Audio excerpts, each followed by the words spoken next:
Chandrik was training for a swimming competition. On day 1 of his training, he swam 600 meters. On day 2, he swam 0.1 km more than day 1. You realize the units are different right now? You have to convert it to the same units. What I'll suggest, right, is that always convert to the units with the bigger number. Look, 600, 0.1. Which is the bigger number? 600. If I discount the units, right, 600 will be the bigger number. Always convert the unit to the bigger number. Okay, so this one will actually be 0.1 km. 0.1 km. If your teacher has not told you yet, I'm going to teach you right now. How do you change from km to meters? 1 km, as you learn in school, is 1000 meters. How did I get 1000 meters? It's because they take the number of km multiplied by 1000. So do the same for this. 0.1 multiplied by 1000. And if you do not know how to take a decimal and multiply by 1000, I can teach you right now. 0.1. If you multiply by 1000, take the decimal point and jump it 3 times to the right. 1, 2, 3. And when you jump it, put your decimal point down. And under each jump, do you see? This is like 1 jump, you put a 0. Under 1 jump, you put a 0. Okay? So the decimal point will be here anymore. Here and here will be no more. Which means that the answer is 100 meters.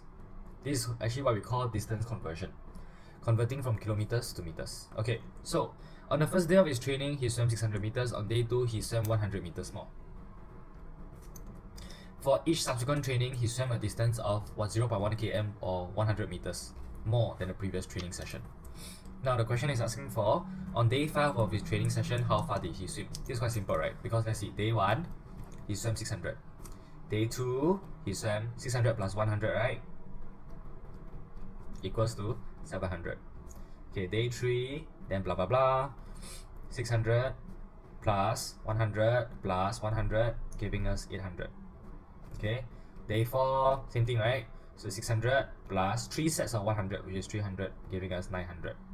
Then day 5, sorry, my handwriting is a bit off. Day 5 will be 600 plus 400, giving us 1000. Now they are asking for, on which day did he swim a distance of 3 km? 3 km is 3000 meters. If you all use the conversion method that I taught you previously, so this will be 3000 meters. Okay, so on day what? Day what will it be 3000 meters?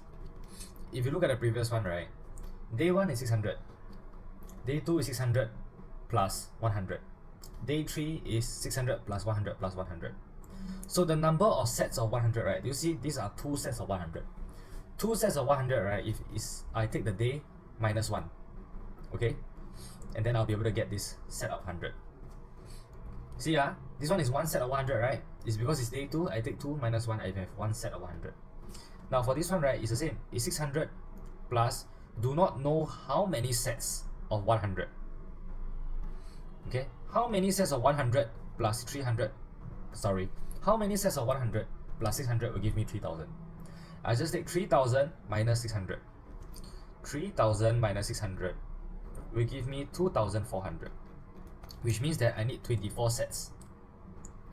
I need 24 sets of 100. And you realize that the number of sets, right, is always 1 less than a day. See, 1 set of 100 is 1 less than 2. 2 sets of 100 is 1 less than 3. So 24 sets of 100 over here should be 25. Okay, so therefore on day 25, he swam a distance of 3000 meters. This is actually how you see. This is what we call looking at a pattern. Once you look at the pattern, we'll be able to get it. But if you cannot look at the pattern, then how? Never mind lah, just draw. Day 1, day 2, day 3, day 4, day 5, day 6, day 7, day 8, day 8, 9, 9. So just add additional 100 to each of them. Sooner or later, you'll be able to get it lah. And anyway, the number is not very big. It's only 3000, right? Which means that you're probably going to draw this about 6 times, 6 rows. Then you can get the answer. The method I'm teaching you right now is a shortcut.